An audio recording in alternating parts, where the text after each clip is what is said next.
Hi everyone, I'm going to show you our Wera Safety Screwdriver and the screws that it loosens. I'll start here at the back of the machine.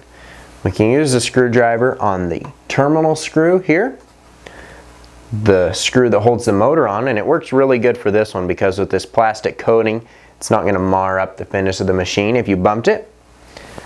Also works well on the screws that hold the motor together, this one here on the bottom and this matching one here at the top. And then also on the motor cap screw works great for that one as well. So with the machine turned at this angle, you can see the bed extension screw here, which it works great for, and also the bobbin winder screw. Behind the faceplate, we have the large screw that holds the take-up lever on. Here on the light housing, we have this screw here that holds the light housing on, and then we also have a screw on the inside of the machine that holds the wires onto the light housing.